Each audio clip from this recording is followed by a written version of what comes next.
Sure. I think I think so. here. Let's do it. All right, the Board of Education is meeting today, due to inclement weather, so we are on Zoom and a video conferencing app in lieu of in-person meeting. And so welcome, of course, to our meeting. Then going to 2.01, President's Report. On February the 10th, we have our Board of Education business meeting at 7 p.m. at the Administration Center. On February the 18th, we have professional development, so no school, pre-K through 12. On February 21st, President's Day, there also as well will be no school, pre-K through 12. March the 3rd, Board Superintendent Work Session at 6 p.m. in the Administrative Center. And then March the 10th, we will have our Board of Education business meeting at 6 p.m. in the Administration Center. Moving to 2.02, Dr. Kilbride, if you could speak about the student representative interviews. I know my tongue was stuck. Sorry about that. Student representative interviews. Yeah, thank you, Dr. Albin. So board members, thanks for being a part of this meeting tonight, being flexible, doing it virtually. We have a lot of guests for the meeting tonight too. So thank you all for You're frozen. Well,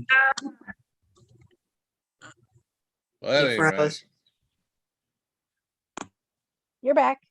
You're muted. You froze during your talk. okay. This hasn't happened in 2 days. It happened right 5 minutes before the meeting. So that's the way it goes. That's all Plan right. for the worst and hope for the best. So I'm going to talk about the process. Don't want to get into that without speaking about these last couple of days. So we've been virtual these last 2 days. And as you know, we're going to be having an AMI virtual learning day tomorrow. Just wanted to speak about that briefly. So the state of Missouri allows up to 6 virtual learning days. And if we get beyond our 6 allotted AMI virtual learning days, then at that point, we would need to get into a situation where we have to start making up days at the back end of the year. After we get through this year, we'll be taking feedback around AMI days because much like everything during the pandemic, people are falling on both sides of the issue regarding support for virtual learning days versus those that are very interested in traditional snow days. Board members, I've heard a good bit around that these last 2 days, and you may be as well. But just what I wanted to share before we get into the student reps for the boards. Once we get through this year, we'll be having conversation. We'll be seeking feedback from staff and the community around our allocation and use of our AMI virtual days. So now the process for our student representative to the Board of Education, we had a total of 5 students that followed through and reached out to Ms. Clover by the end of business on February 1st, which was the deadline. The students had 3 options to follow through. They could either write an essay on how they would have a positive impact on the role of student rep to the board. So they could either write an essay, or they could film a video, take a video in answering that question, or students had the opportunity to choose to interview in person with the board. We had 4 students that chose to respond in writing. Those responses are in board docs. We had 1 student that chose to tape a video. That response is in board docs as well. And then this morning, we had another student that reached out and asked when the board meeting was going to be this evening, indicating that the student was interested in speaking with the board. So board members were not prepared for that tonight. We went back to our process to check to see if the student had missed a deadline, because verbally what was shared was that the deadline for communicating interest was the end of the day on February 1st. However, this student, in looking right at the document itself, it did not say that. So erring on the side of the student, we would offer this student the opportunity to come and address the board next week during our business meeting because it will be in person. So a total of 5 students, potentially 6, which is a significant increase in interest over what we've had in the past. Janaya has done a great job in her 1-year role on the as student rep on the board. And if you remember, Kayla Baker was our first student rep in the history of the district. So as we know better around the process, we're committed to doing better. And I think certainly we've got more interest from students. And I think that's tied to the fact that we're getting more organized around the process and doing a better job communicating. So what this will look like, board members, all of the information is in board docs, the responses that are written, the video that's taped, and then the student, if the student chooses to come and speak to you directly next week, there'd be a total of 6 candidates. The next steps then, board members, we would be using the March work session on March 3rd to hear board member feedback and for board members to share their selection. And then once there's a consensus on the next student rep, then board members, we'd put it to an official vote at the March business meeting, which would be on March 10th. So consensus, March 3rd, a vote March 10th. And then the student rep would be seated on April 14th, which is the day that following the April 5th election that board members are seated following the election. April 14th would also be the day that Janaya Scott would transition off the board. We've got a nice gift for Janaya, and we'll all share thanks for her and the great job she's done in the last year. So 5 candidates, information in board docs, 6th candidate potentially speaking to you in person next week.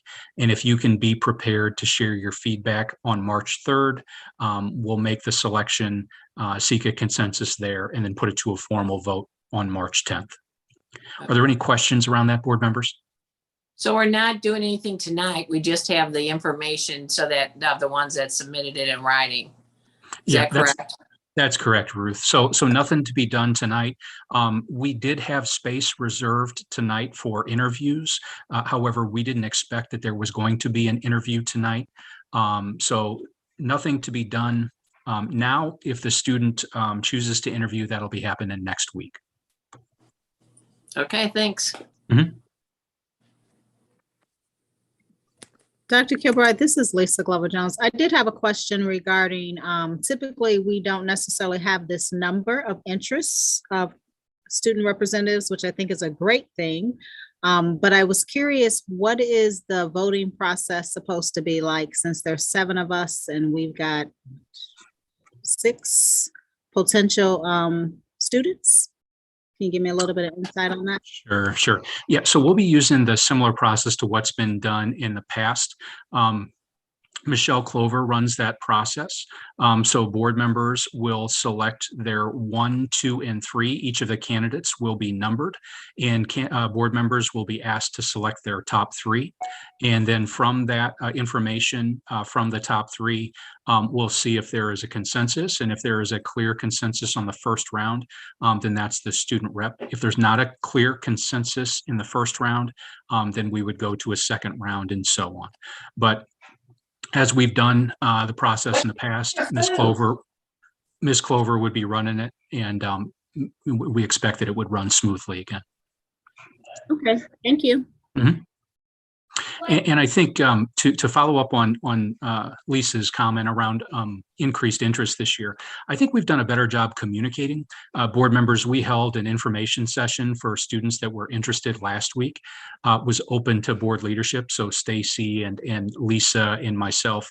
And Stacy wasn't able to attend due to a conflict, but Lisa and I were able to meet with a group of 3 students and then a staff member from Ritenour High School to answer any questions that they had.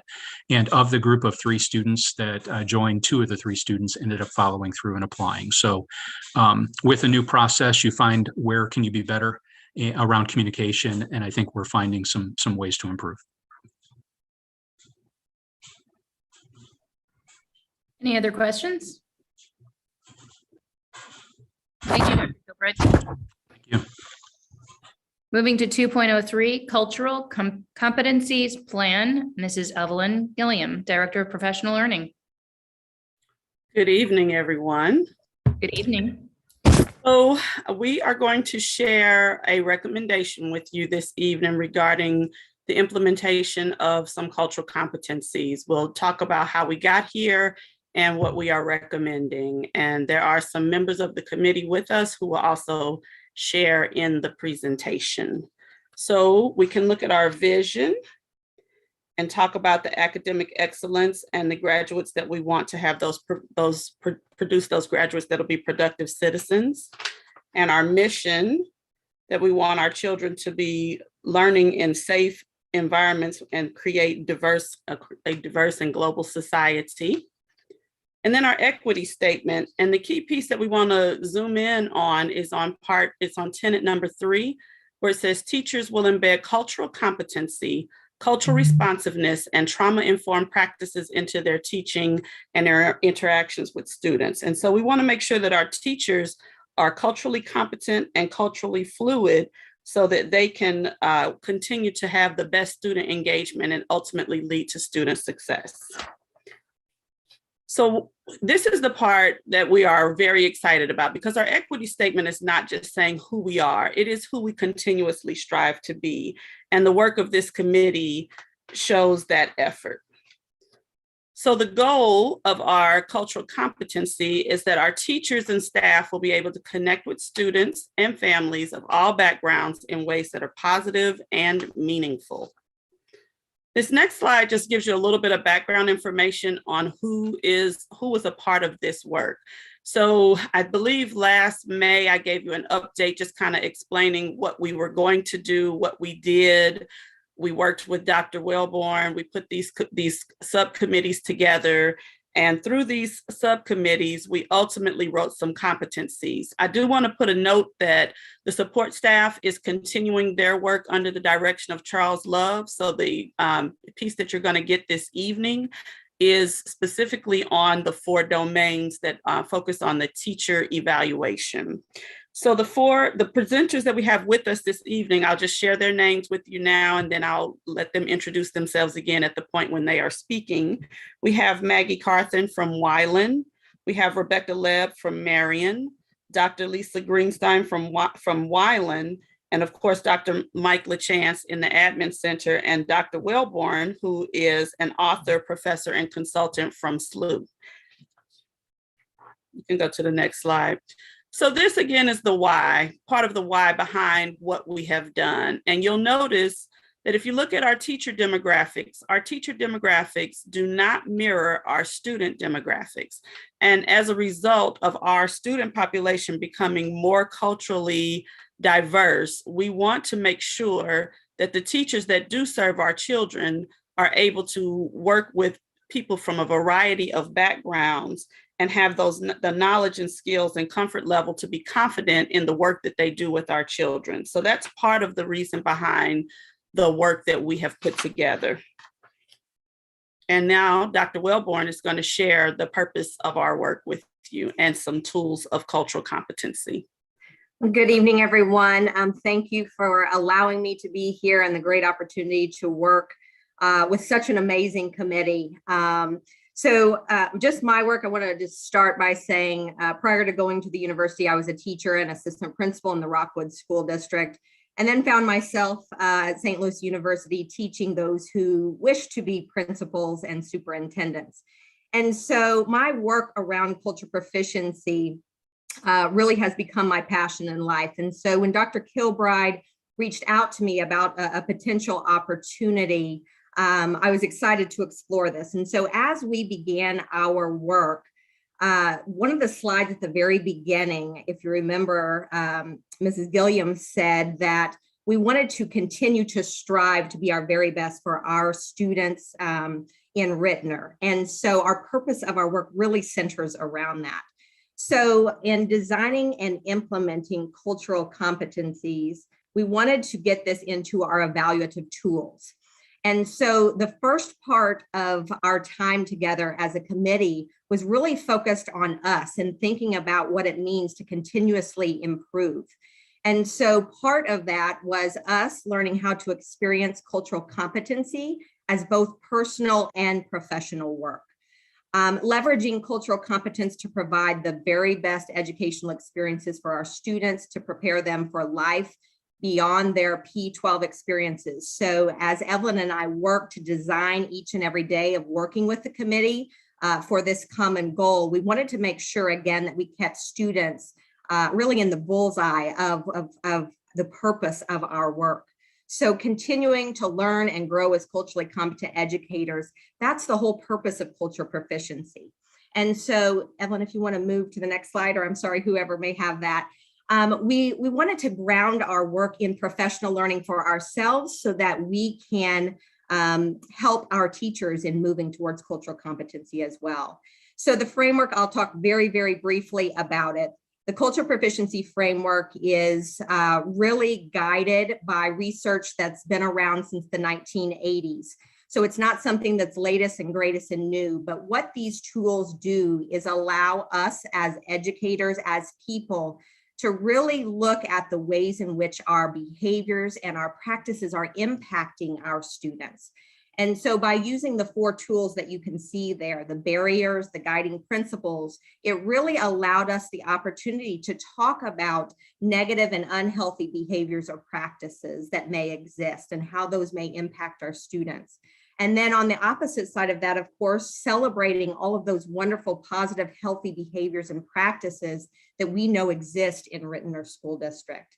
So moving on, just a couple of key activities that we engaged in as a committee was to collect this data. So examples of behaviors and practices that would be culturally competent. So if I'm an evaluator walking into a classroom, these are things that I might see of a culturally competent educator.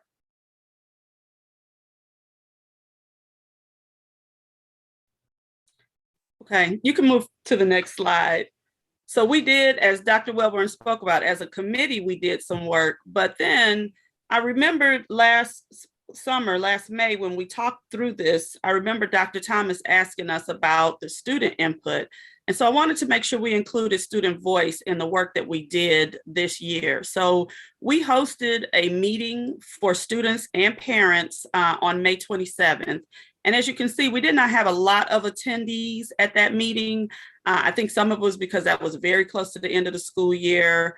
And there were some other factors at play as to why we did not have the attendance that we wanted, but I didn't stop there. So in talking with Dr. Stewart and thinking through how we could best do this, we did go ahead and send a survey out, working with Dr. Schuler at the high school to get some student responses to a question. And the basic question that was on the survey was a 2-question survey. The main question was, what would have to be true for all Ritenour schools to be places where every student knows they belong, are safe, and can thrive as learners and grow as productive citizens?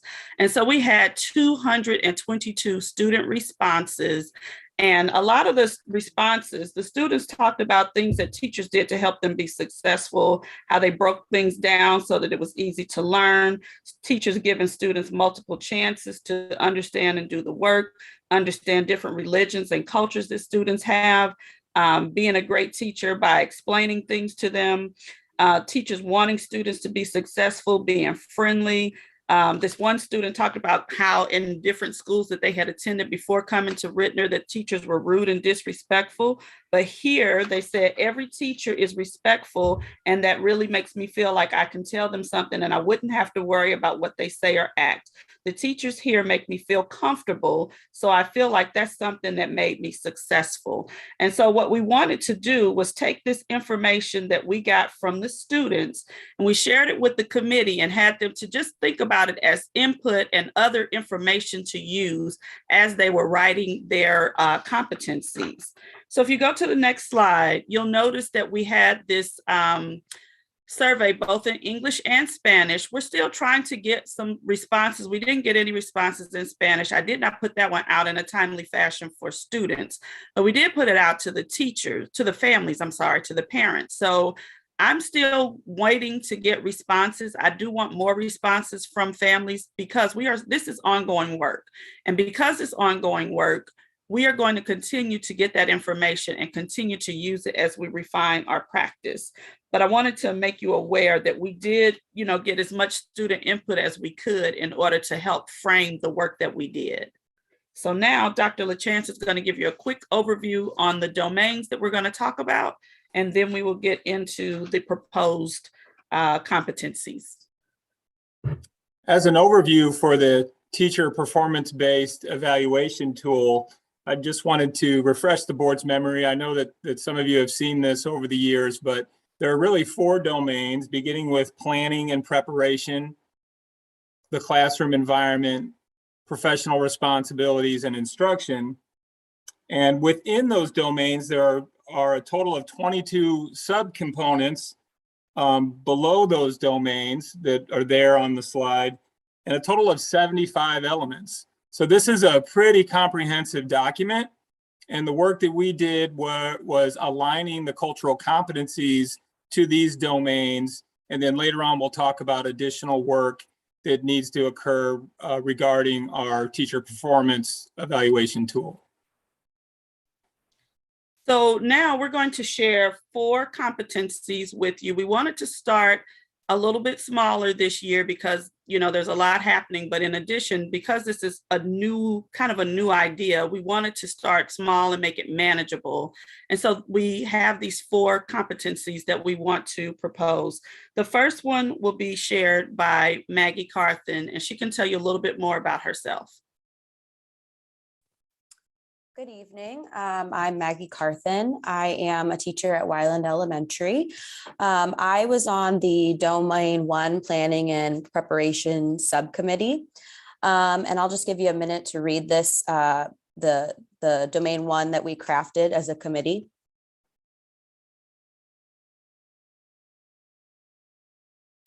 So we created for Domain 1 that teachers give students opportunities to share their perspectives and ideas about the content and use that feedback in future lesson planning. So if you could go to the next slide, please. So we wanted to, in my group, we talked about how can we show this? If an administrator walked into the building, or into our classrooms, what would they see? So the first one that we came up is that we needed to create a respectful dialogue in our classrooms, and that would mean we're using social, cultural, and ethical learning norms. This is part of our ELA curriculum that we use in elementary schools, so that would align. It really focuses on building classroom community where students feel like they belong and that they are safe. And once that happens, you're able to then gather student information and student feedback. We just listed a couple different ways you could do that.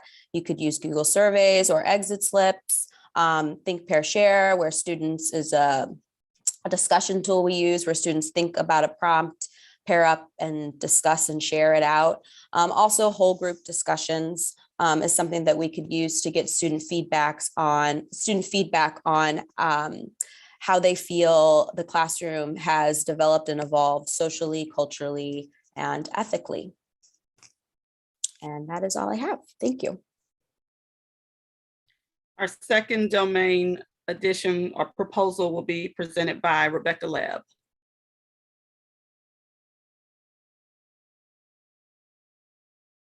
Sorry. Hi, I'm Rebecca Lebb. I'm an interventionist at Marion, and I worked on Domain 2, which is the classroom environment. So we have teachers and students have purposeful and productive classroom interactions.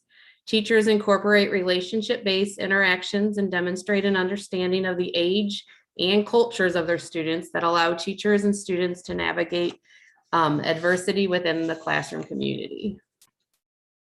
So we have a few classroom examples of what that would look like. The use of restorative circles to proactively build the relationships and skills of the students that they need to support one another, to problem solve, and to collectively address challenges that might arrive within the classroom or with peers. So it's similar to morning meetings, but with kind of a lesson plans and targeted skills that you would be working with where every student would have a voice.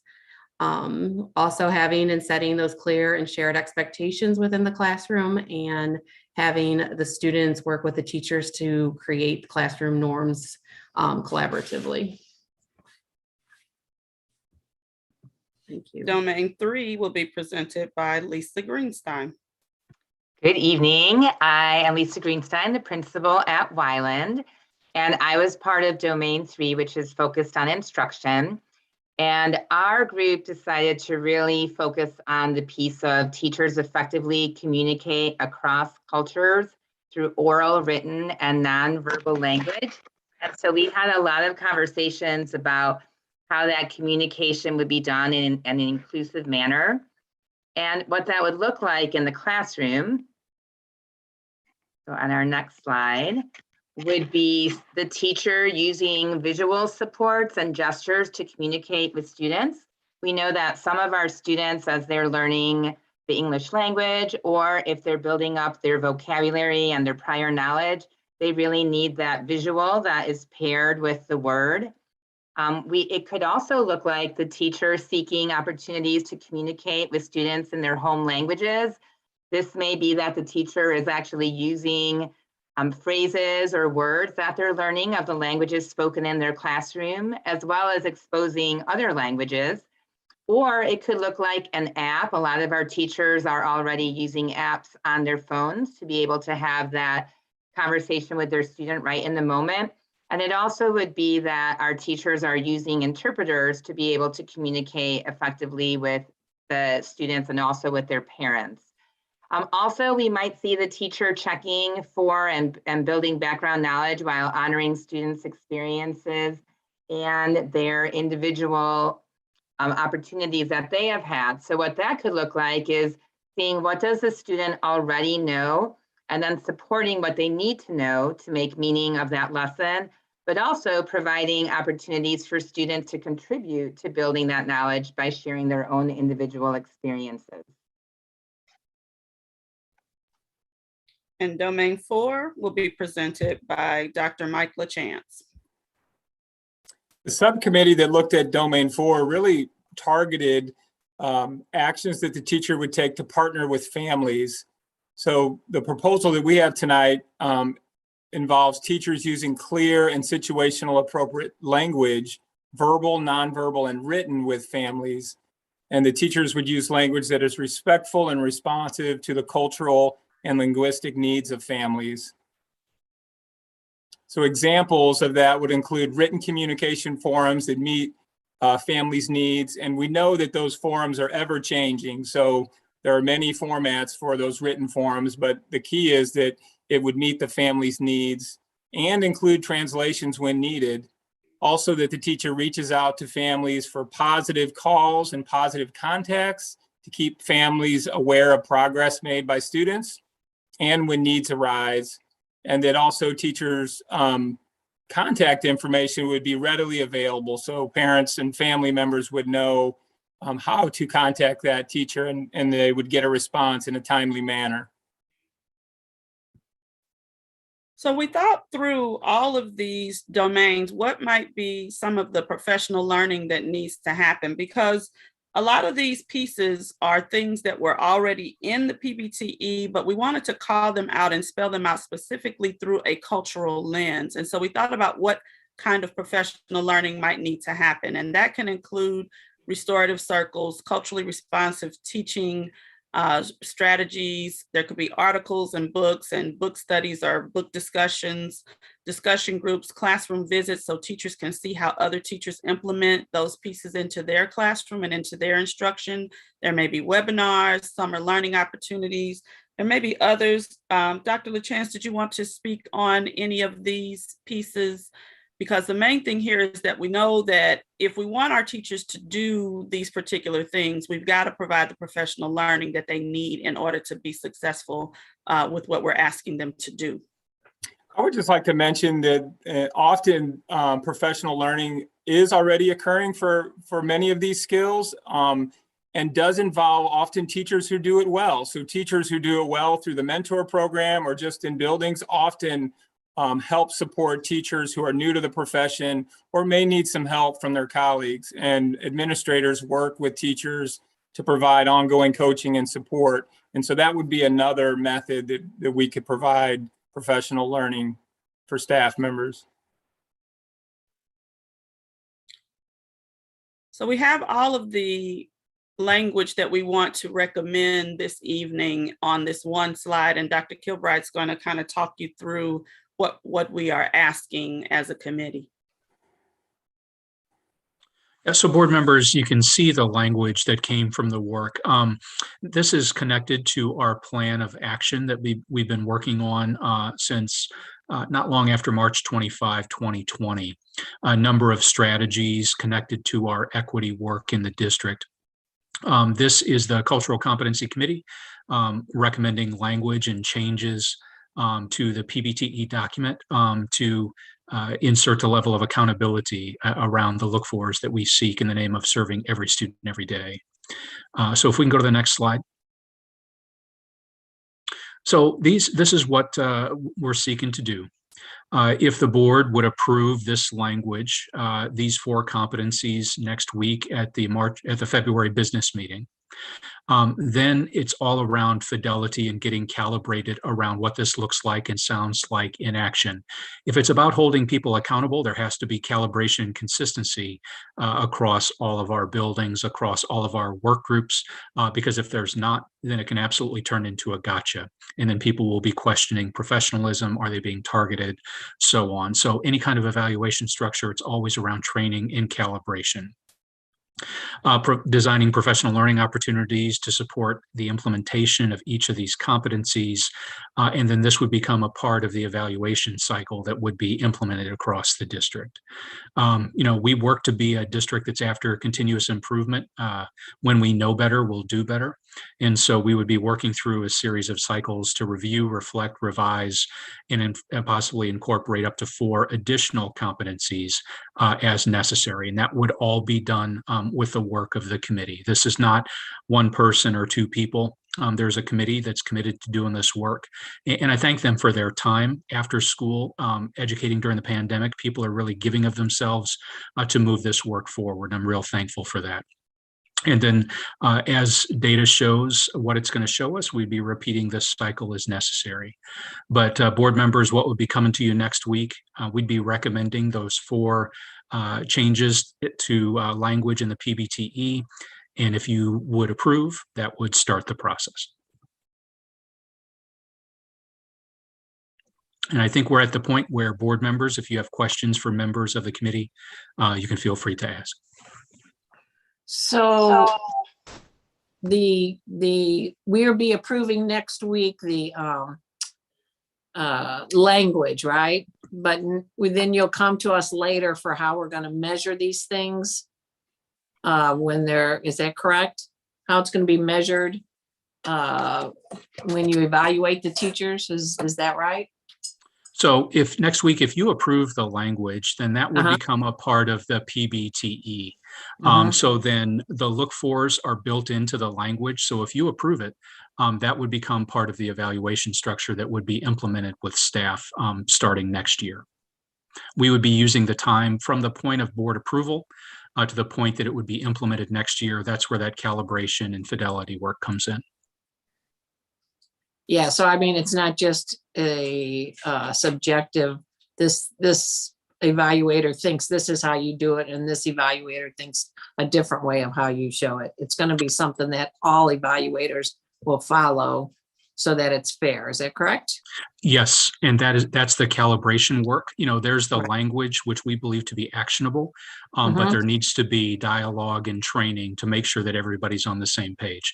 And the goal is this would not be implemented until we have a level of confidence around that calibration, because then it gets to the gotcha, and it just takes away from the work that we're trying to do. Right. Yeah, it sounds good to me. I just want to make sure that we're the same across the district. Thank you. Hi, this is Vanessa. Thanks so much for all this work. This is awesome. I wanted to just quickly make more of a comment about the getting surveys back from Spanish speaking from the Spanish speaking families. One thing I've noticed, this is totally anecdotal. I don't have like hard data behind this other than the few families that I know, that their students were first-time graduates from an American high school. And so I think in a lot of ways, there can be sometimes with Spanish speaking families or non-American native families that feel like, I'm not really sure. I don't know. You're the expert, you're the professional. And I think that's a real shame because it's like, no, you are an amazing partner. And, and I say this, right, when I'm talking to people, like, no, you got your children here, like, and we're a partnership here with the schools. So with that being said, I think a really great opportunity might be like an in-person kind of focus group situation, and really structuring the conversation around like that sort of wraparound service for the child, right? So like, what do you think your child needs to be successful here?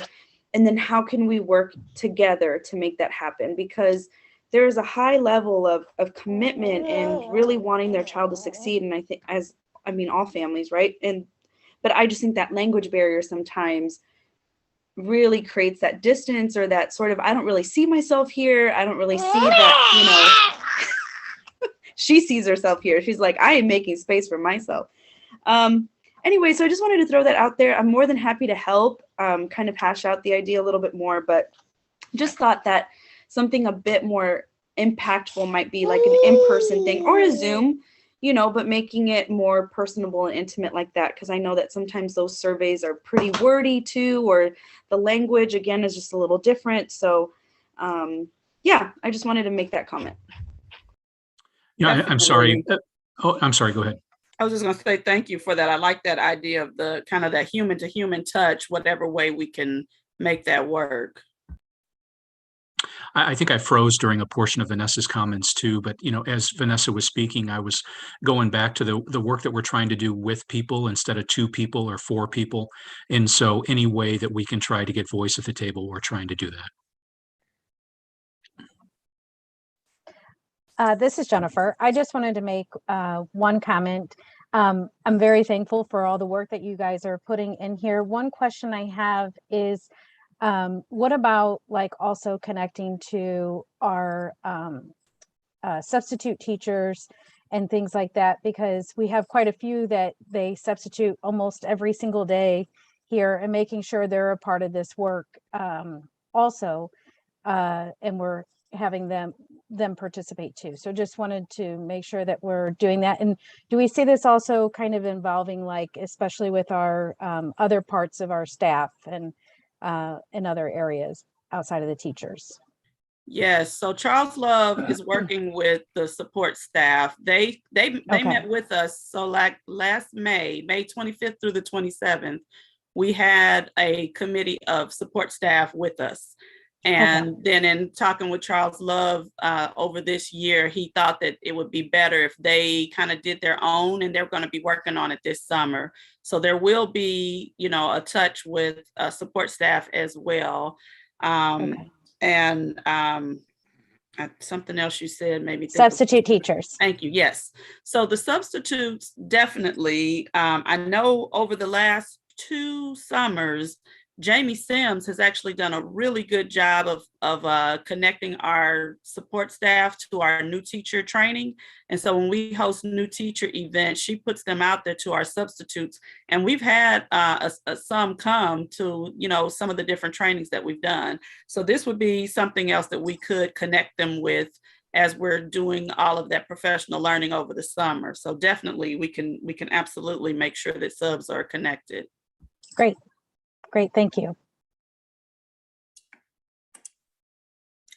I just wanted to kind of echo the consensus here that we're hearing with the theme of great work in this area. I do appreciate the intentionality surrounding the professional learning, where we see there's opportunities for to help individuals grow. I also appreciate the examples and what that looks like for each one of these domains. So going back to that concept of the artifacts, for our staff in this space. So I just want to say great work in this work. Appreciate all the efforts.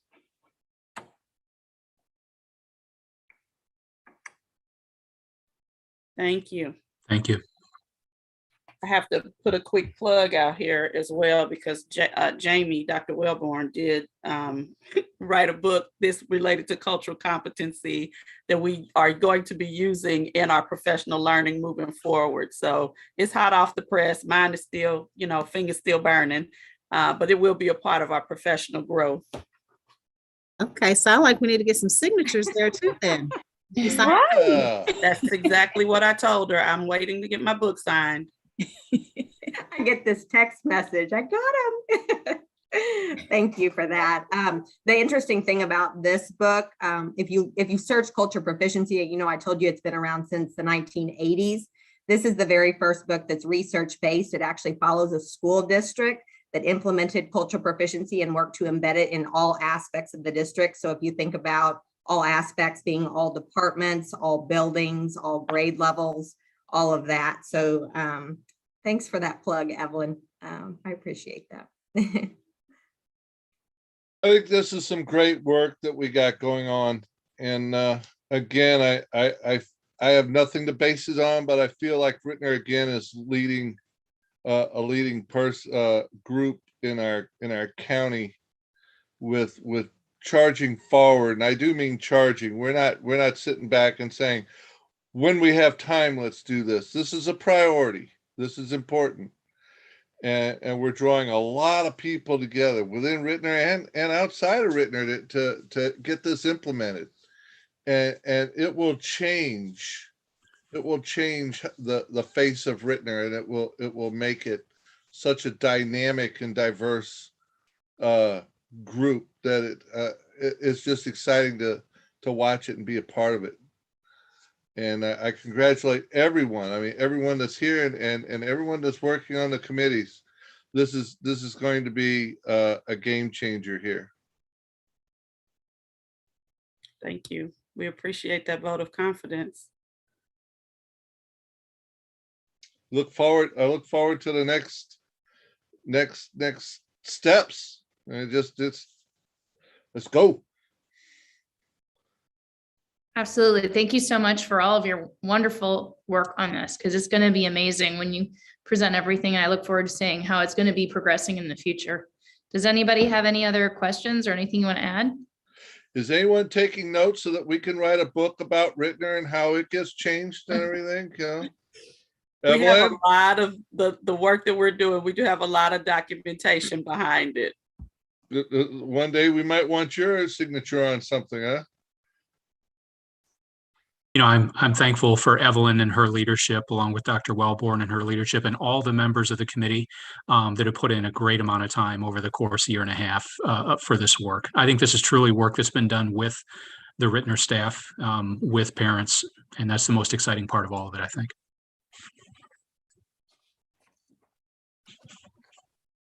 Awesome. Anybody else have any questions, comments? Thank you so much for your hard work. Thank you all, and thanks for being here this evening. Now we can move on to Dr. Deneen Stewart, 2.04 Program Evaluation Preview.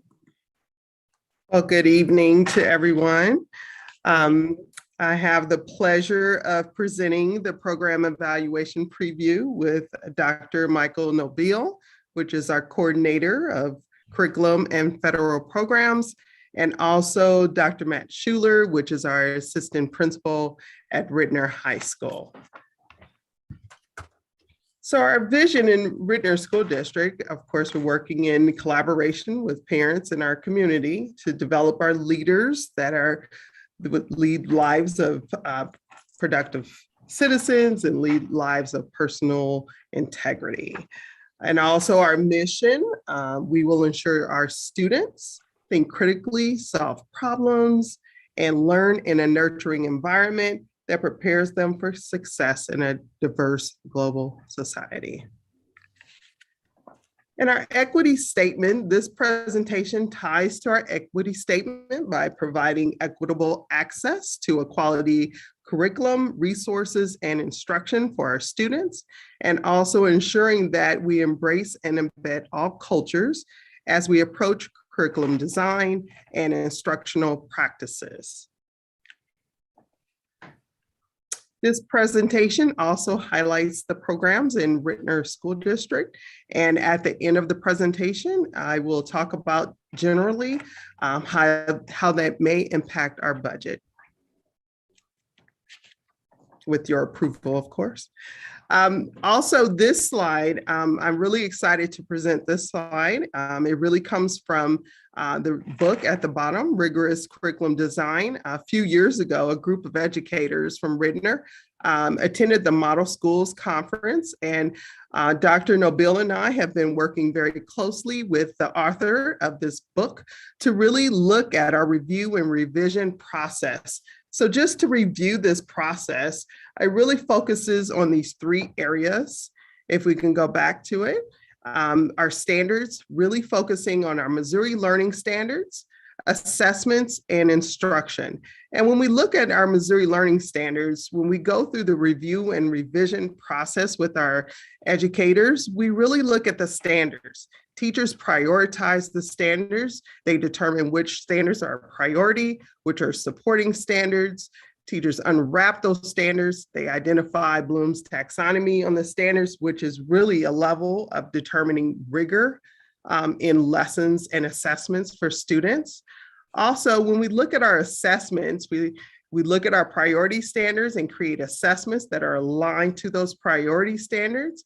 And then when we look at instruction, we actually identify those differentiated high impact instructional practices and include that in our curriculum as well. Next slide. Dr. Nobile will present this slide. Good evening. Good evening. So this slide will provide highlights of the English Language Arts program evaluation. So in the area of English Language Arts, we have current curriculum implementation in the area of kindergarten through 5th grade with the curricular resource of making meaning and being a writer. And our 6th through 8th grade teachers are implementing practices from a resource called a novel approach, which helps teachers develop unit plans for novel study, teaching English language arts standards and incorporating writing performance events. Our middle school and high school English language arts teachers are also piloting new units of study from curricular resources such as Engage New York and Common Lit 360, and revising former units of study to embed newly identified priority standards and rigorous lessons and experiences for students. We will present our 6th through 8th grade and 11th and 12th grade English language arts curriculum proposals to the board in May of 2022. This slide will highlight our mathematics program evaluation. So with our math curriculum, we complete annual revisions of the K-12 math scope and sequence and priority standards based on data and teacher feedback and standards. We also looked at the newly identified math priority standards from DESE, the Department of Elementary and Secondary Education, and we cross-referenced our standards to ensure alignment to the state standards. We have worked to embed number talks and 3-act tasks into curricular documents and into the kindergarten through 5th grade modules. Our instructional coaches continue to support teachers with the implementation of differentiated small group instruction and work closely with teachers on a weekly basis during professional learning communities to work through the process of unwrapping standards, identifying high leverage instructional strategies, and analyze assessment, student work samples, and determine next steps. So when we look at assessments, we continuously revise our assessments and ensure they're aligned to our priority standards and that they're high quality. Also, professional development, we have worked very closely with Washington University and have focused really on high quality tasks. And teachers have been trained to give high quality tasks, especially at our middle school level. And we're working with our administrators in that as well, which really focuses on students applying their learning in real situations to provide that rigorous learning for students. Also, we will have our summer math camp for our teachers this summer in math. And then next year is our review and revision in math. If you go back one slide, I'm sorry. We're also excited that grades 3 through 6 are doing some piloting with our competency-based learning initiative. Those teachers have received professional learning on using proficiency scales in the classroom to empower students to take ownership of their learning with a clearly defined roadmap to proficiency. We will be extending our competency-based learning pilots to 2nd grade and 7th grade next year, along with onboarding 2 more elementary schools. During our competency-based learning professional learning this year, we were lucky enough to have had a learning session from Dr. Robert Marzano on January 4th, and he is one of the most recognized and respected educators in the world. So we were very lucky to have him lead our teachers through some PD with math proficiency scales. So I've been trying to document all the good work that's going on in our district this year. So on this slide, you can see in the upper left-hand corner, 6th grade math teacher, Ms. Taylor, teaching a lesson with other 6th grade teachers and members from the Math 314 initiative. They're observing and taking notes as she's teaching so that they can later debrief on the lesson. And on the bottom half, you can see examples of a proficiency scale that students use to work to track their progress. Students are also seen watching instructional videos and working on IXL to learn and practice math content.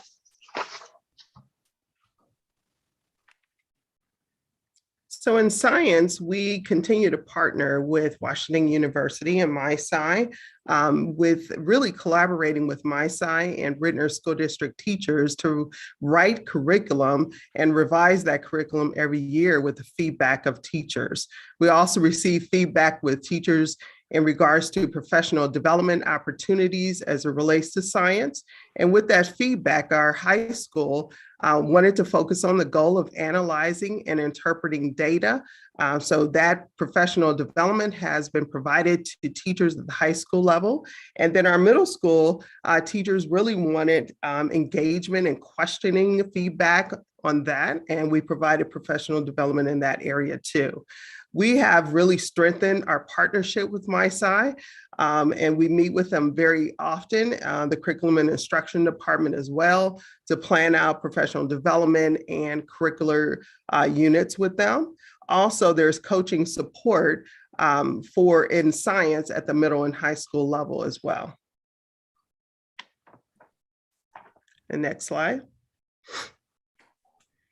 All right, so this slide will provide highlights to the social studies program evaluation. So we are currently in year 1 of our social studies review and revision cycle. Our committee consists of educators from pre-K all the way through the high school. We're working through the new rigorous curriculum design process that Dr. Stewart highlighted at the beginning of this presentation. So we're using that process with our social studies committee to develop our new social studies curriculum. We continue to build common formative and summative assessments to ensure that we meet the expectations of the Missouri Social Studies standards. And in the area of high school government, curriculum has been revised to include rigorous common assessments through using USA test prep and scoring guides. Data-driven instruction has been emphasized to meet the needs of all students. And we're also aligning English language arts skills, such as utilizing the strategy of claim, evidence, and reasoning in social studies, but also with argumentative writing. And lastly, we have our new course, the Global Majority Studies, that is available as an elective for Ritenour High School students. In the upper right-hand corner, you can see a picture where we hosted Ritenour students at our social studies review and revision meeting to get their feedback and their experiences and perspectives with social studies education in our district as we revise our current program. And in the other pictures, you can see members of the review and revision committee working on identifying priority standards and looking at the vertical alignment of our social studies program K through 12. We have a very dedicated team of teachers on our social studies committee. Good evening. I wanted to talk a little bit about what's going on with career and technical education. Right now, a major focus is our comprehensive local needs assessment. This is a requirement done through the Perkins grant that we receive, and it's a requirement that we do every 2 years. We have a series of local meetings in which we evaluate every aspect of our CTE program to figure out what is the best way to make improvements. And then what the requirement is that after we do that, we create a local application that goes to DESE to be reviewed. And then that local application has to be consistent with our budget. And all three of these items have to align in how we spend our federal funding. We also continue to have an increase in the number of students that are enrolled in our work-based learning program, having over 114 students this year, first semester. We have even more taking part of that program second semester. We are in a second year of our curriculum review and revision process. We have had a few staffing changes at the high school in CTE, and we did have one of our veteran teachers earn certification to teach our PLTW Engineering Essentials course. Last year was the first year that students could qualify for the state CTE certificate, which is a very rigorous certificate requiring students to have earned an industry recognized credential, be considered a concentrator. They have to score at high levels on tests like the ACT and be involved in a career and technical student organization. We had 5 students meet those requirements last year, and we hope to have a few more than that this year. And then one of the biggest focuses in the department is continuing to focus on increasing the number of students that leave with industry recognized credentials. We are actually in compliance with state standards at this point for that. And last year, we doubled the percentage of students that earned industry recognized credentials from the previous year. And these are some pictures from one of our curriculum review and revision meetings this fall.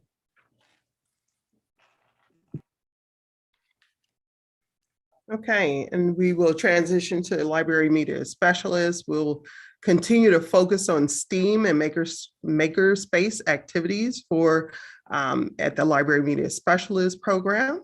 And also our library media specialists, they integrate technology into the curriculum, and they're really our go-to people. Our teachers really go to our library media specialists for ideas on tech integration. Really what highlights and what comes out of this library media program evaluation is really the feedback from our librarians as it relates to the books that they really lost during the pandemic. The district really supported the needs and replenished some of the books that were lost during the pandemic in our libraries across the district. Next. Our PE and health teachers will continue to teach health at all levels. And also a focus is the fitnessgram. For our PE teachers, we purchased iPads this year for all PE teachers across the district. And the importance of having those iPads is to allow access for students for more fitness apps, also calming exercises for students, yoga, meditation for them, dance and sensory activities. So those are just a few areas. Next slide. Also, the feedback from our performing arts teachers is that they really want to have a mini PD conference this summer.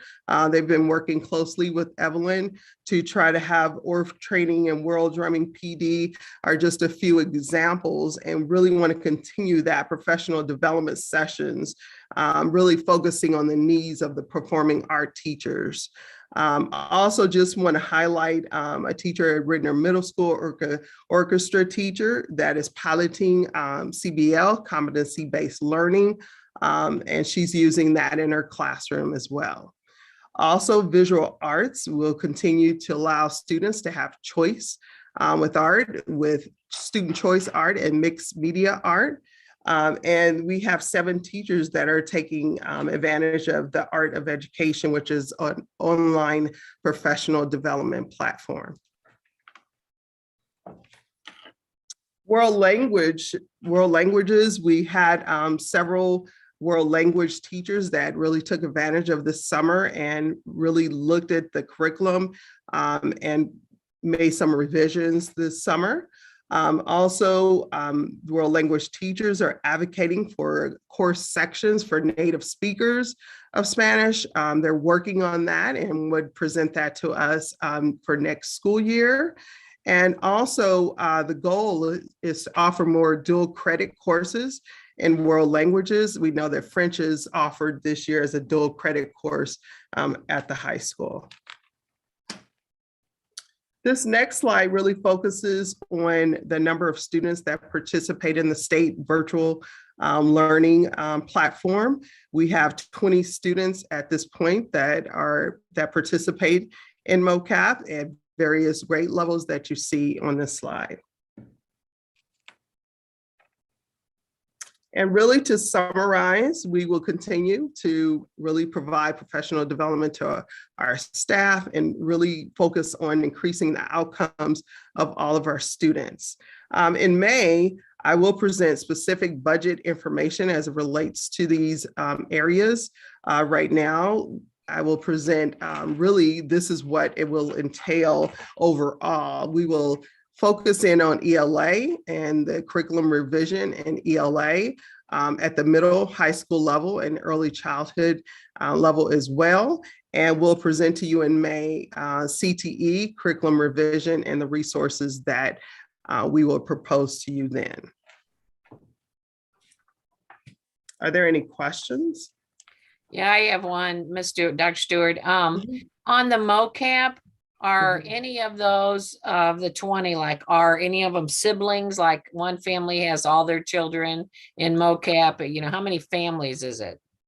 I don't have the exact number, but there are some siblings that are in MOCAP together. Okay. I can get that for you. Well, I'm just curious, you know, if a family is doing that, you know, is it one child or is it all their children, you know, and how many of those? It may be only 3 families or 5 families, I don't know, but I would like that information. Sure, I can get that for you. Thank you. Also, Ruth, I think it's a situation where there are some families that moved into the district that were already in MOCAP in their other district. And so then we had to honor that request. So Sure. we can get that in Friday memo tomorrow. Yeah, that's great. Thanks. Any other questions? This is Jennifer. I had a few questions on the ELA.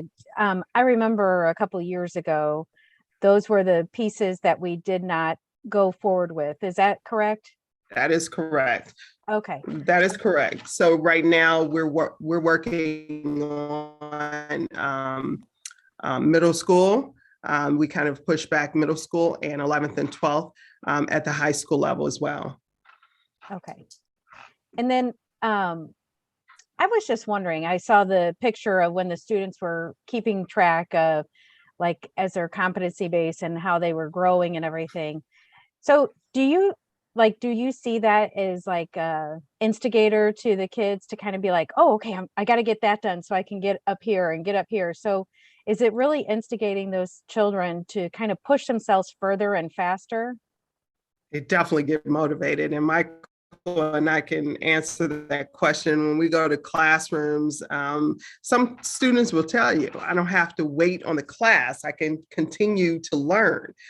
There's some students that will say, you know, I want to look at this again because I missed a little bit about this. I want to look at this because there's videos attached to that as well. So they can practice on IXL. There's videos attached to each level, and it's just really motivating for our students. So I know, Michael, you have any more input on that? Um, as we go into classrooms to kind of monitor the implementation of this, I've been recording kids and teachers about their experiences with this. And we have our new CNI website. So I put it on there. And it's really cool to see kids be able to talk about where they're at in their learning. And to say, you know, I'm here, I'm working on this learning target, and my next step is to go here. And also showing the different pieces of evidence of learning. So if I'm on this learning target, I've done this practice sheet, I've done this experience, I've gone on IXL, and then to self-assess and just say, yeah, I really get this, or I'm still kind of confused, or I don't get this at all and I need more help. But for the student to be able to recognize and talk about that, I think is amazing. And our students are doing a good job in these pilot classrooms. Great. And then the one last question I had was to Dr. Schuler on the work-based learning opportunities. Who are we partnered with on those? We have students all over with our Connect for Success program. Our biggest partner right now is Spectrum is working with us. And we have right now in that Connect for Success side, we have more students than we've ever had before. And then we have students, just kind of, many students are working in, some are working in local restaurants, some are doing some volunteer work, but it really kind of runs the gamut. We have students all over the place in various professions. Great. Thank you.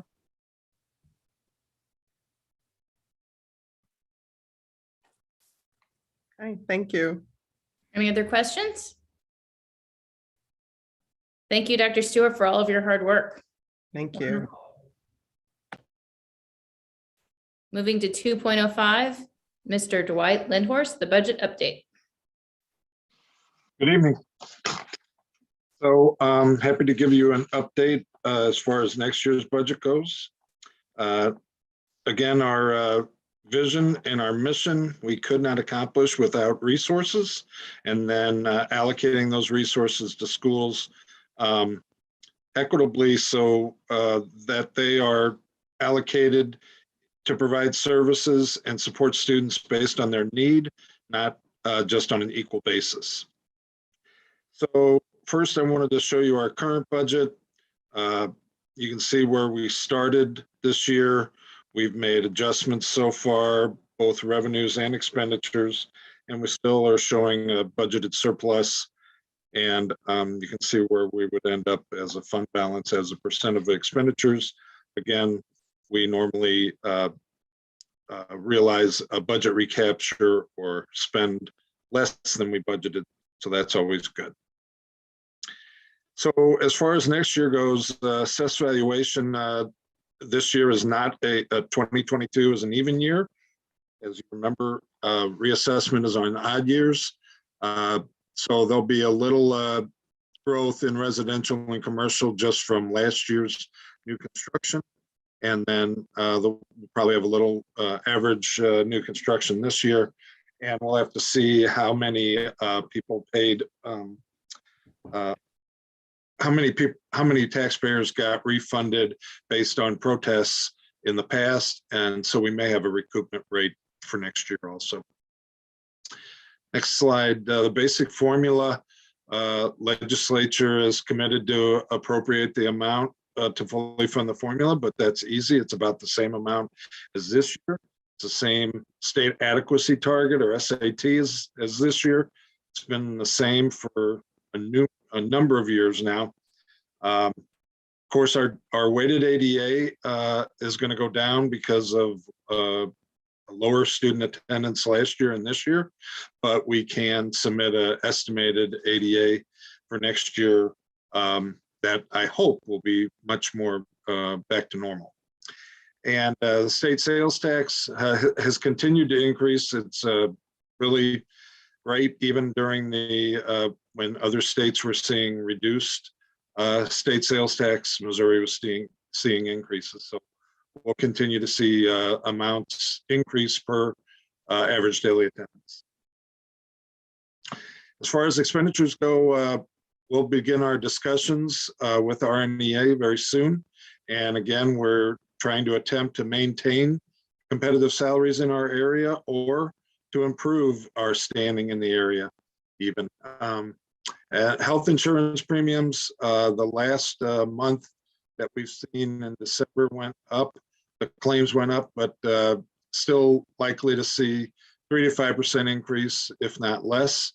And you can see what that would mean as an increase for the district.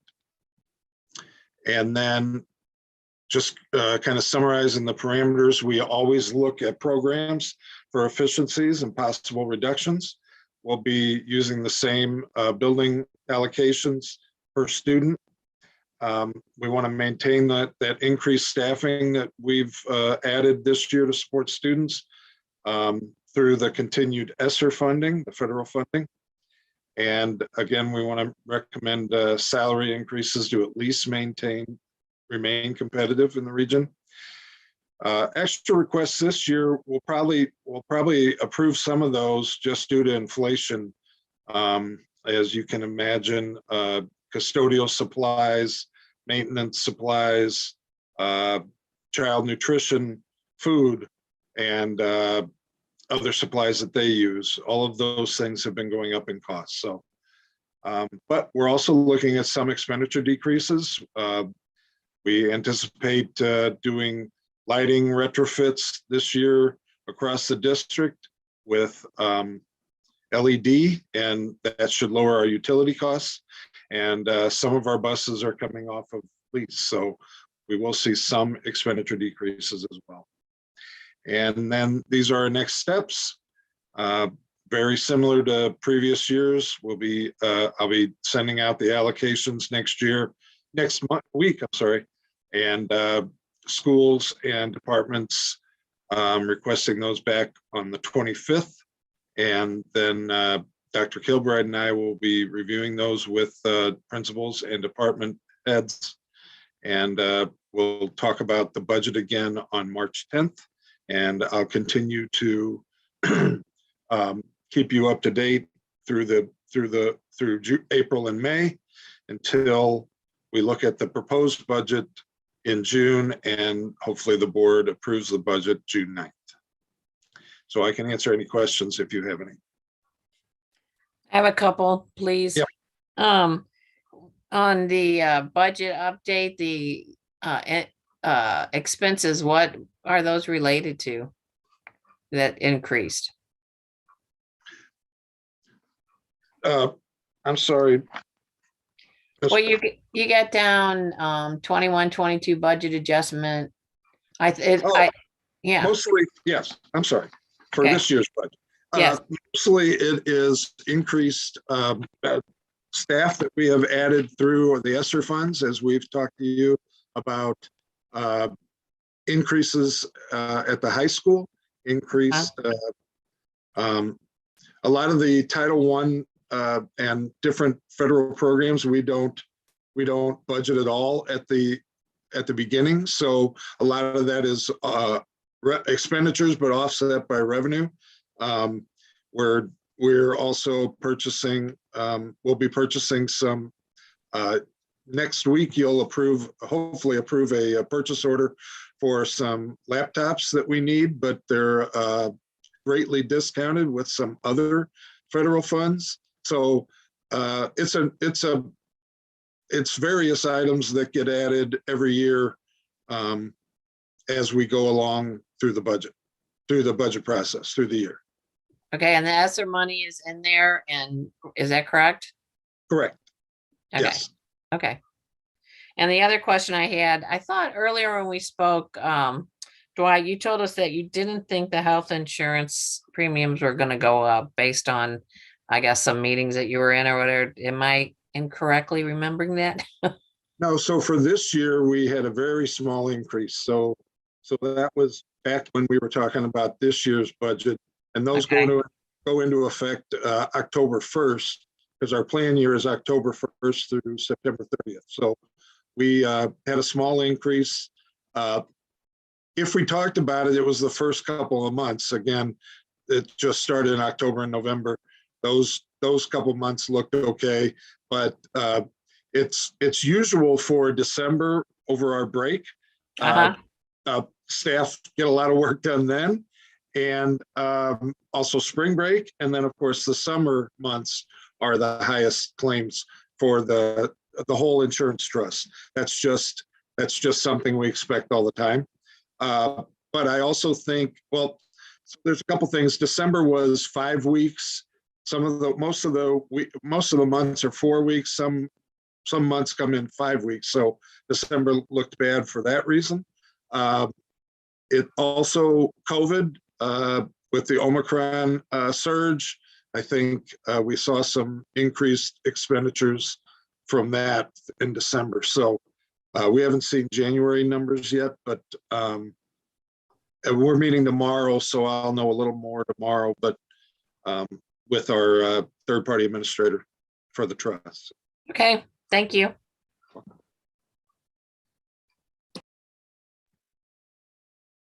Any other questions? Well, good. Thanks so much, Dwight, for hard work. Moving to 2.06, Talent Acquisition and Employee Demographic Report, Dr. Mike LaChance. Good evening, board members. If we could go to the next few slides. I just want to point out that our equity statement calls on us to really value diversity among not just the Ritenour families, but also our staff, and also to seek and embrace that diversity among our staff. If we go to the next slide. Again, critical to our vision is recruiting and retaining the highest quality staff for our students. And that again will help us reach our mission. The objectives for this presentation include providing an overview of the district's talent acquisition for the 2021-22 school year and a summary of the district's employee demographics.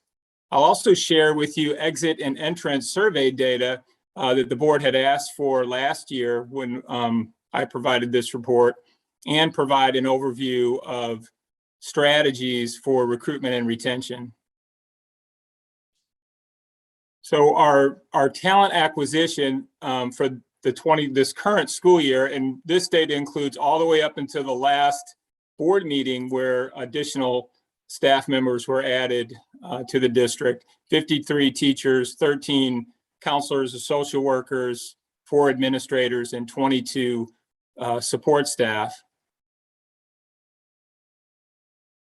So looking at the certificated staff, you can see dividing that up by elementary, middle, and high, the level of education or degrees that our staff members come to us with, primarily the majority having just a bachelor's degree.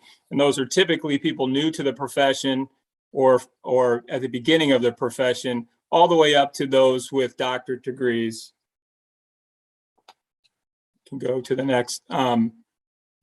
This represents all of the universities that our new certificated staff had graduated from when they joined us. And you can see that UMSL continues to be really our #1 partner in terms of recruitment of teachers. And that's primarily due to the partnership at Kratz Elementary for the studio schools. And we're trying to expand that program to a middle school. They also partner with us at Ritenour High School, but we're hopeful to expand to the middle school level as soon as we can. You can see that the local universities are obviously higher represented among the colleges for our staff. So years of experience, the majority are new to the profession, but it does range all the way up to 9+ years, and 15 individuals having 9 or more years of experience in the staff that we have recruited and added to the district this year. So looking at the demographics by comparison on the salary plan, you can see that, and again, our goal is to increase the diversity as Evelyn shared earlier in her slides. We're trying to provide a diverse staff for our students to interact with, to really increase our ability to meet each student, as well as getting them an opportunity to see themselves in the teaching profession and in the education profession, we are going to need to recruit from within, and as the board knows, through our Grow Your Own program. So you can see that last year's recruitment efforts, 75% of administrators were people of color, adding to our diversity of administrative staff. Support staff, 72%, and of the teaching staff, 26% of the staff we've recruited were adding to the diversity of our teaching staff. We could go to the next slide. However, you can see overall, even though our recruitment efforts, we had a higher percentage than the year before and the year before that, our overall teachers of color for the district still remains around 15%. And that's primarily because we've continually added more staff. So as we're adding a larger divisor among our staff, even though our recruitment efforts are improved in some years, we're still reaching an average of around 15% of our staff are of diverse teachers of color represented groups. So this shows the last 3 years, and it shows the changes in demographics over the last 3 years. And again, fluctuating near that 15% mark for teachers of color in the district. When we look at district-wide, and this includes all staff, you can see that when we include our support staff, we are a much more diverse staff. It's really our teaching staff, which is less diverse, which actually fits with the demographics of the teaching profession in the nation. So if we could go to the next slide. Comparing our genders in the district, all employees are 26% male and 22% male for the teaching staff, which actually is right in line with state data, where across the state of Missouri, 21% of teachers are male.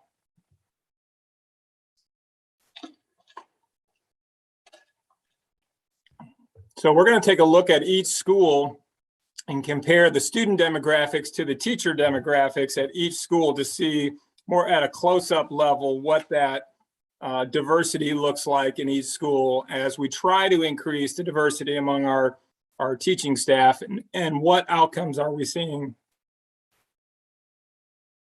So at School for Early Childhood Center, you can see that 71% of the staff are white, where 30% of the students are white. This, so looking at the diversity of the teaching staff, this is actually a 3% decline from the previous year in the number of and the percentage of teachers of color for the School of Early Childhood Education. Looking at Booter has remained somewhat consistent over the last several years, although they've had a 1% increase in the diversity among teaching staff this year, but still remains a fairly a school that we continue to look at adding diversity among our staff. And this actually matches Missouri data fairly closely in terms of teacher demographics at Booter Elementary. Looking at Iveland, 16% of the staff are African American, 85% are white. This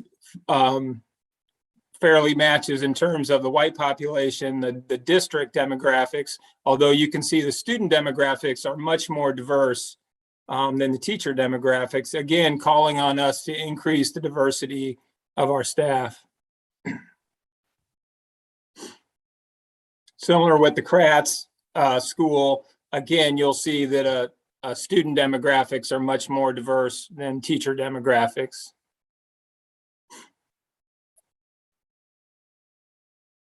When we go to Marion had an increase of 3% of their teacher demographics in terms of adding diversity in their staff.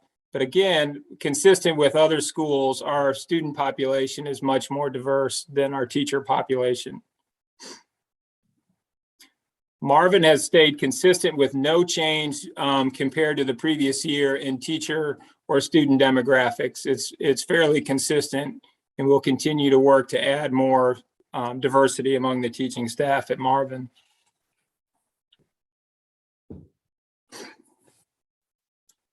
Weiland Weiland has a fairly diverse staff, but they actually saw a 2% reduction in the diversity among their staff compared to the previous year. So again, the student demographics are much more diverse than the teacher demographics. Hake has had no change, with 20% of the staff being teachers of color, which is, I believe, the largest representation of our schools in the district. Looking at Ritenour Middle, had an increase of just 1% in terms of adding diversity to their teaching staff, as the student demographics continue to be more diverse than the teachers. And Ritenour High School, again, Ritenour High School actually mirrors our district, being the largest school. It mirrors the overall district demographics in terms of teaching staff pretty closely. And the student population, again, is much more diverse and becoming more diverse than the teacher demographics. Looking at the International Welcome Center, primarily represented by Hispanic students at 97%. And again, our teaching staff is represented by 14% Hispanic for International Welcome Center, 14% African American, and 72% white. So I want to talk a little bit about our recruitment efforts. In the next few slides, the board has actually seen these slides before. I just want to remind the board that, if we could go to the next slide, that we are facing a teacher shortage across the state of Missouri, impacting rural and urban areas, which includes suburban areas as well. So really every area. In each of these areas of teaching, we are seeing specific shortages. And I've added middle school just in a local survey of our universities. We have actually very few middle school certified teachers coming out of our local universities. And that has been an area that has been difficult to fill over the past several years, primarily based on the need to have multiple certifications, and then having a need to find a candidate that matches the needs for each school as we have a vacancy. Our next slide shows really our opportunity. This slide demonstrates that enrollment in college is actually more diverse than those that actually complete the bachelor's degree, and then those in teacher preparation programs in terms of completers. So this slide demonstrates really the need that we're working through with our Grow Your Own program, where it's not just about getting students admitted to college in a teacher preparation program, but also sticking with them and providing mentoring for them as they're working their way through a teacher preparation program, and keeping them connected to the district as they do so. So increasing the likelihood that they will complete and then come back and work in the district. The next slide demonstrates really the diversity among teachers in Missouri, with 93% of the teaching staff in Missouri being white, and then 4.9% Black, and 2.1% others. So not only is this an area of need in the Ritenour School District, but it's also an area of need for the state of Missouri. So trying to increase the diversity among teachers is really a charge for educators throughout the state, as we try to encourage young people to consider teaching as a profession. I wanted to share with you some exit interview responses from last year, and this represents 30 respondents in the interviews. Exit interviews, they can opt out of the interview, and several, often someone exiting the district or separating from the district will not respond or choose not to respond to exit interview opportunities. And we give them an opportunity to do an electronic survey, but also do a phone conversation if they prefer. So 44% left due to retirement or relocation out of the St. Louis area, and 30% left for another local district, including advancement opportunities. 77% agreed or strongly agreed that district professional development met their needs. 73% agreed or strongly agreed that their contributions were valued in the district, and 80% agreed or strongly agreed that their colleagues treated them with respect. 63% agreed or strongly agreed that their supervisors provided effective feedback, and 17% agreed or strongly agreed that salary was a major factor in their decision to leave the district. We also asked them, what was the most satisfying part about your job in Ritenour? And a common theme in the respondents was really the students was the most satisfying, best part of their job. And it's something that they will miss the most. They also enjoy the opportunities that Ritenour provided and the trust that Ritenour provided to them in meeting their students' needs. They felt like they did have latitude to be creative and really work hard to meet the needs of our students. We also asked them what was the least satisfying portion of your work in Ritenour. And this was another theme, and this is an exact quote from one of the respondents. The least satisfying part of my job in Ritenour was just struggling to feel successful. And I often felt overwhelmed by the reality that the job was never done, that students were continuing to struggle behaviorally, emotionally, and academically, and that I did not necessarily have the right tools to meet their needs. To me, this speaks of the decisions that the board made last year to add additional supports for Ritenour students in terms of counselors and interventionists and social workers added to the district to provide additional supports, as well as recently to provide social emotional supports at Ritenour High School. I think we are working to collectively as a team meet the needs of our students so we can all feel more successful as our students are more successful. If we could go to the next slide. So this year I started an entrance survey. So I wanted to find out what brings our candidates to Ritenour. Why are they choosing Ritenour when, given the teacher shortage, most often teachers get multiple opportunities to choose a district. So they often get more than one offer for a position. So I wanted to find out where is our marketing most effective. So 41% first learned of the position from a Ritenour employee, and 30% first learned of the position from the Ritenour website. 18% first learned from the position from MoReap, which is the electronic job posting program from Ed+. 9% first learned of the position from a friend or family member who is not a Ritenour employee. So this data shows me that really it's the culture of the district which is being most effective. When our teachers and staff members speak of the important work happening in Ritenour and they're sharing that with potential candidates, that's really the largest group that are drawing people to the Ritenour district currently. 71% chose Ritenour because of the diversity among our students, and 45% chose Ritenour because of the efforts to address equity and inclusion in the district. And they often speak of the district equity statement and the progress the district is making, taking real action to address equity. 41% chose Ritenour, again, because it was recommended by a Ritenour employee that this is a great place to work. If we could go to the next slide. So our recruitment efforts include, and I've included a few strategies, we've expanded our relationships with colleges and universities. So no longer do we have a system where they're contacting us and requesting to place students as practicum students.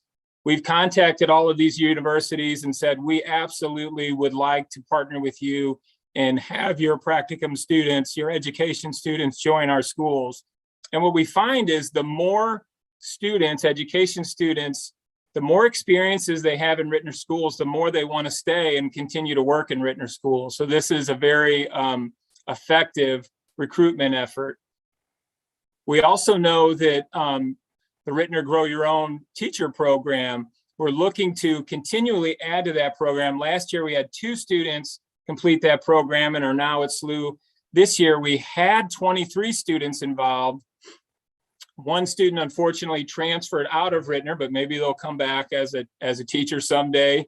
but we've got 22 students currently in the program at Ritenour High School for the Ritenour Teach and Learn program. We're looking to add a summer experience at SLU for 8th and 9th graders so that they can go experience the college campus locally and consider the teaching profession. We're also looking to expand potentially to other universities, and I've just listed one. Central Methodist reached out to us really through a connection through the local Rotary Club, and a Ritenour graduate who is also a graduate from Central Methodist that is interested in finding ways to get Ritenour students to attend Central Methodist at no cost who may be interested in the teaching profession. We've also been contacted by Fontbonne and UMSL that are also looking to do similar things. Again, I believe that the Ritenour equity efforts, just based on conversation with teacher candidates and administrator candidates, is really a very effective recruitment tool, because people are looking for working environments where equity is important, and efforts are being made to continually improve equity throughout the district. And that includes the cultural competency work that was shared with the board tonight. So the other option for recruitment efforts that I would like to make happen are expanding our Grow Your Own to include our support staff. Recently, Charles Love and I sent out an inquiry to support staff, finding out who would be interested in working to become a teacher, who is interested in becoming a teacher. And we met with 6 individuals right after winter break and talked to them about steps that it would take to become a teacher, and connected them to SLU to help them work through a program that could help them become teachers. And as previous slides showed, when you include our support staff, we are a much more diverse district in terms of our staffing compared to our teaching staff. We have some very effective, high quality support staff. Many of them often already have master's degrees and bachelor's degrees, or are in the process of completing a bachelor's degree, that are interested in becoming teachers. We do have a retention grant that is funded by the state that allows us to increase our tuition reimbursement for support staff who are seeking teaching credentials. So we would be looking to develop a plan that would increase it for those individuals from $300 per credit hour reimbursement to $450 per credit hour reimbursement, with an agreement that they would teach in Ritenour 3 years after their certification. And we've got several support staff members interested in pursuing that opportunity if we can make that a reality in the district. And we'll continue to participate in recruitment fairs, although we find recruitment fairs actually is the lowest return in terms of we get our fewest number of candidates through recruitment fairs. I think currently graduates come out of college and they know where they want to work and they actively pursue that. And actually attendance to recruitment fairs continues to decline, particularly during the pandemic. When we look at our retention efforts, again, I want to mention the Ritenour equity efforts does help us retain teachers. Our staff want to work in a place that is inclusive and also continually works to become more equitable throughout the district. We have a Teachers of Color group that Evelyn leads, and we meet with them monthly, and that group also is committed to providing mentorship to new teachers of color. Also, they engage in ongoing discussion about district equity progress. They also participate in interview panels and recruitment fairs, as well as work on helping identify leadership opportunities for them.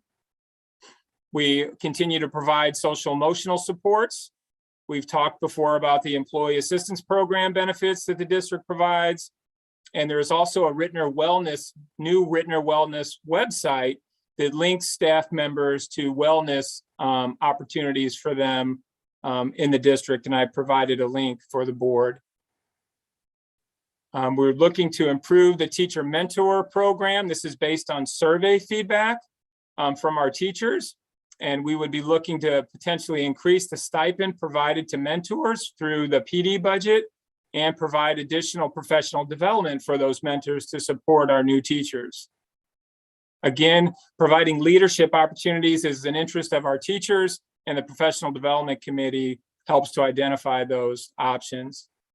We also have feedback from our teachers that they are interested in learning conversational Spanish to better connect with our students and our families. So we would be looking to add that through our professional development efforts as well.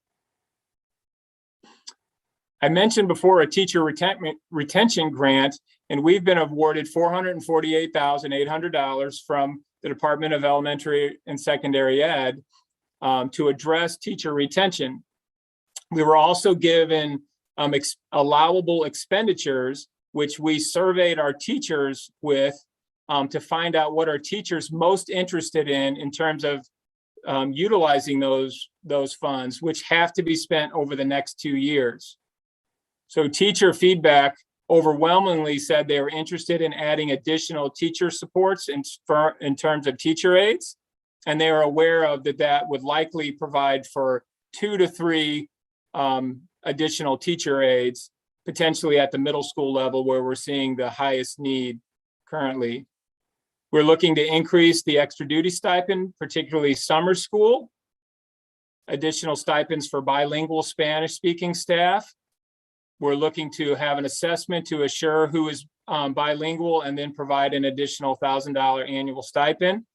And then again, I mentioned the support staff seeking teaching certification, providing some funds for them to do so over the next 2 years with the use of that retention grant fund.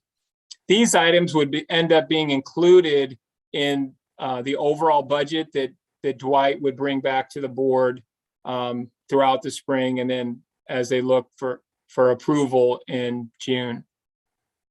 Are there any questions? I think that's my last slide. Are there any questions? I don't have any questions, but I really like the idea of the support staff being able to be brought into this program. I think that's really good.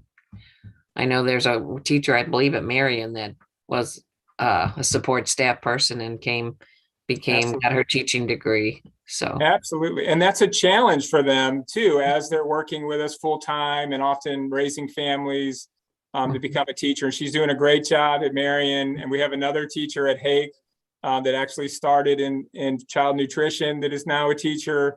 And so we want to work with them to provide their practicum experiences in the district and their student teaching experiences in the district as well. So. Right. And often support staff doesn't have the funding to do that, even though they want to do it. Like you said, they're raising their family. They don't have a job that will cover it. So I think that's awesome. Thank you. That's the value of the Billiken Teacher Corps at St. Louis University. St. Louis University tuition is high, but the Billiken Teacher Corps is a 1-year program for people that already have their bachelor's degree and are just looking for teacher certification. And there's a significant number of scholarships for that too. So I appreciate Mike for going down that path and finding a real effective way to get people certified.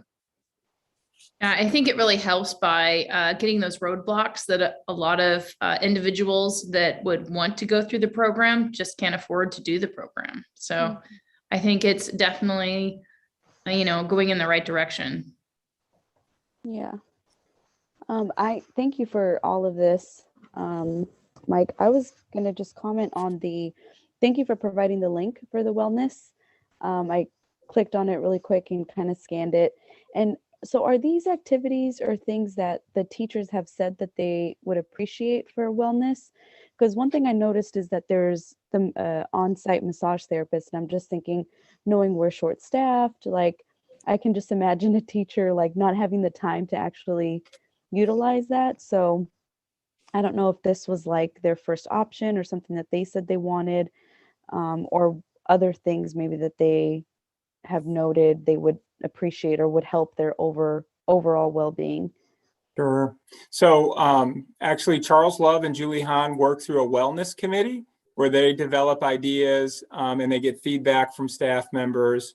And then they actually have been pursuing grants to support these efforts. And one of the biggest things they found was that really staff were not aware of some of the things out there. So they've worked to create that website, as well as Julie has worked to provide posters that would be put in school buildings to really make people aware of what's out there to support them.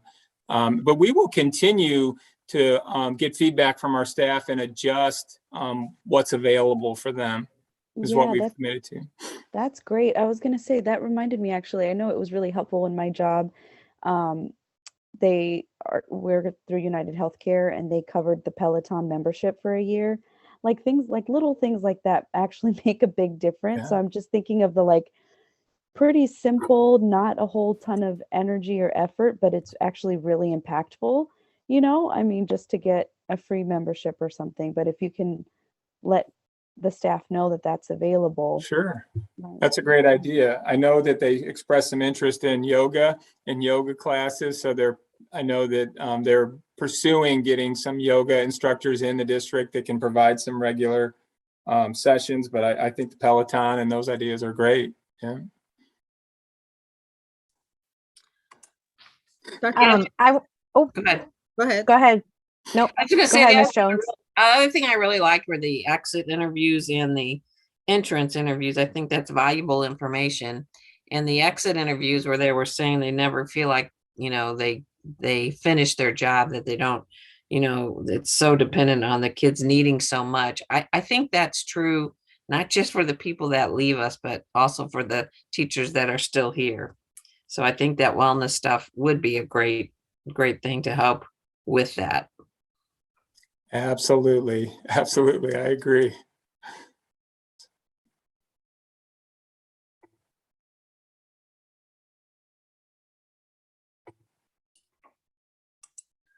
Dr. LaChance, I do appreciate, as Ruth and everybody has been saying, about the support staff and focusing there, because they are in the district and they kind of have an understanding of the culture and climate and expectations. So I'm glad to see that we are making that investment there, as well as when we look at the conversational Spanish opportunities, when we talk about going back to how we are going to do the cultural competencies, and being able to hold those conversations with our students in their native language, I think will be more impactful in building those relationships there.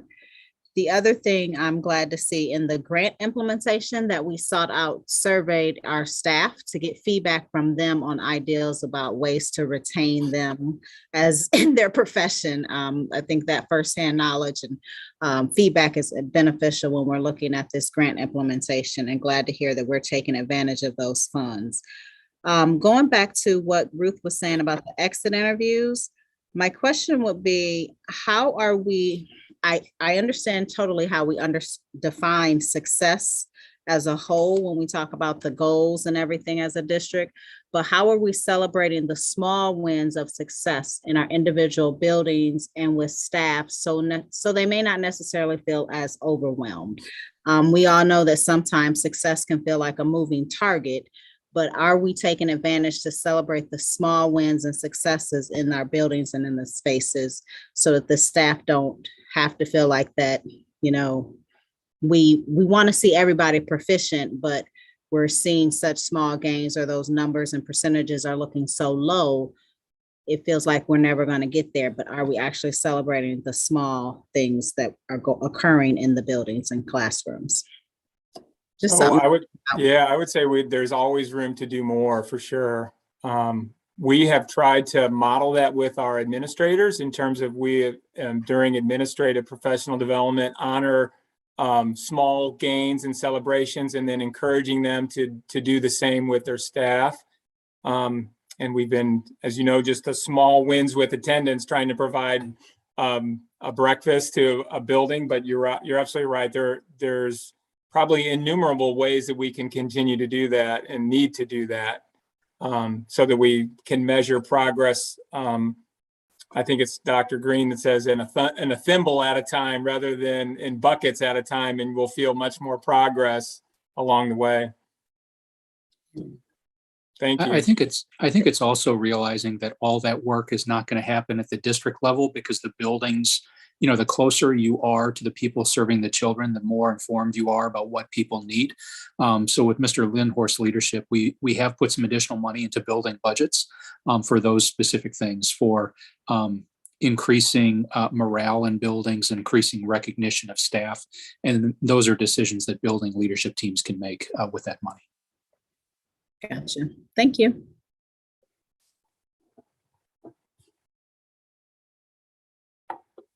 So I had one question is under the teacher retention, you guys said that you surveyed the Ritenour School District teachers for feedback, and there was an overwhelming, for the teachers' aid support. And then you said that it would be good at the middle school.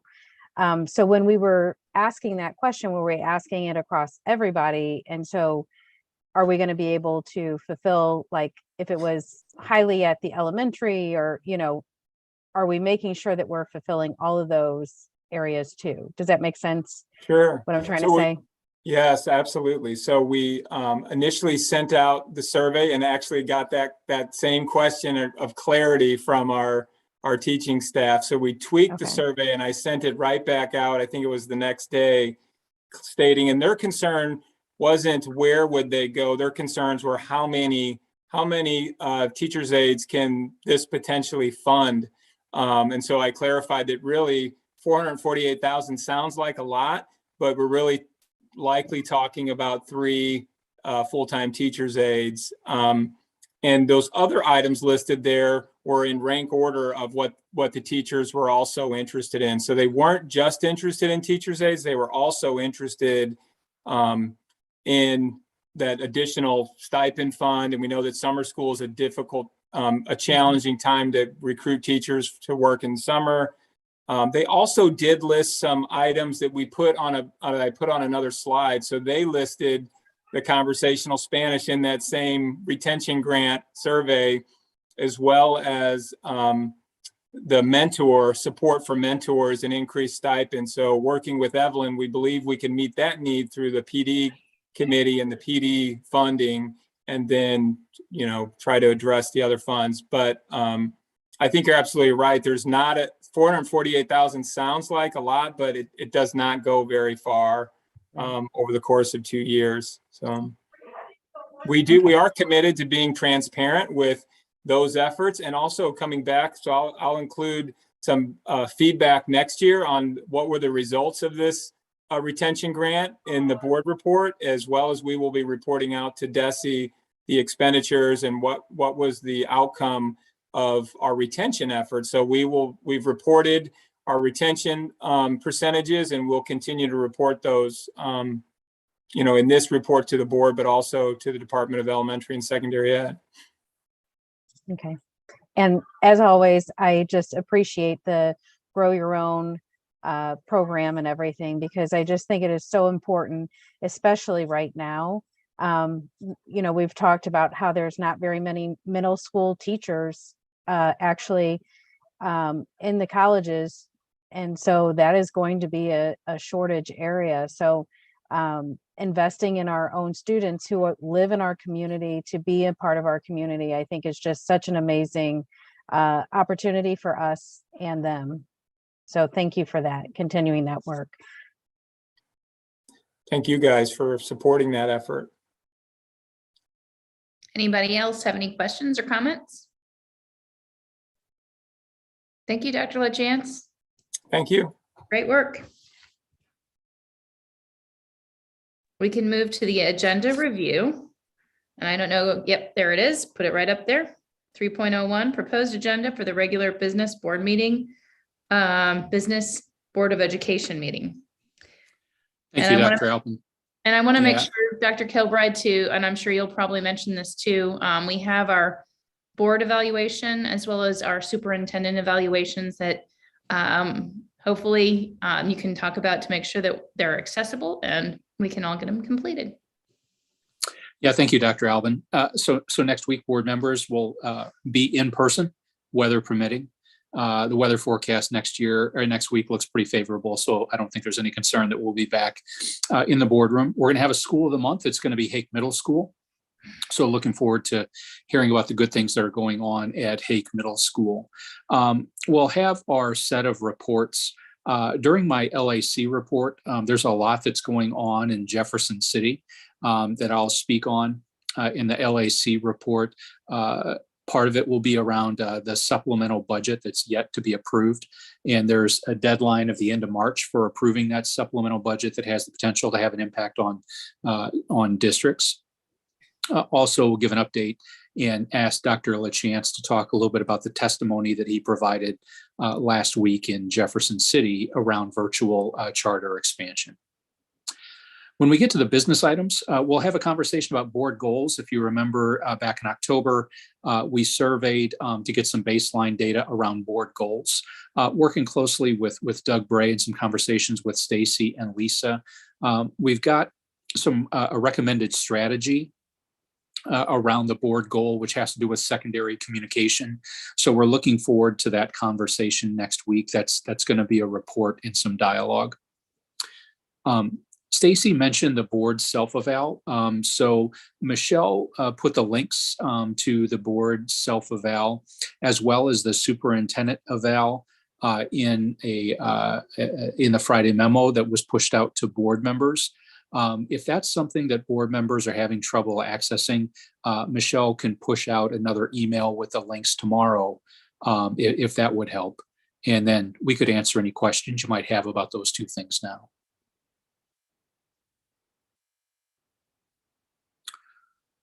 So we would be having the dialogue, the board would be having dialogue around the self-eval feedback. And then we would go into closed session, and then the superintendent eval feedback would be shared at that time. The cultural competencies plan will have the recommendation next week that if approved, we'd be modifying our PBTE, and then that process around calibration around those new look-fors would begin for the remainder of this second semester and would be a part of the summer work.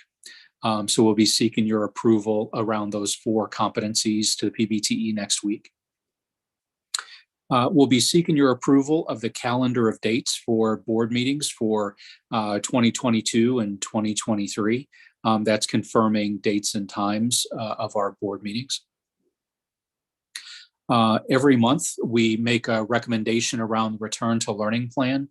I'll be meeting with the Return to Learning Plan Committee this coming Monday at 5:30.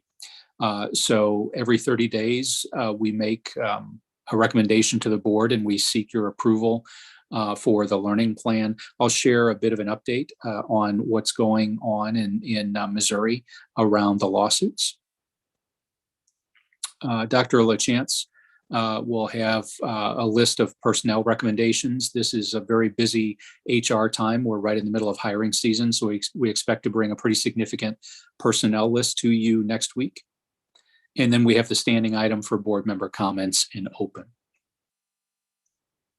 And also, board members, you can see on consent, we'll have 2 program evals that would be coming to you for approval on consent, as well as the bus route approval item. When we get into closed, we will, as I said, the superintendent eval would be a part of a closed session item. There would be 3 additional items that we'll be bringing to you in closed session next week, and I'll share the details in the Friday memo tomorrow on those items. And that's the agenda for next week. Okay, anybody have any questions? Dr. Kilbride, if it's okay with you, could we have a 5-minute recess to get reorganized before we start our special board meeting? I think it's a great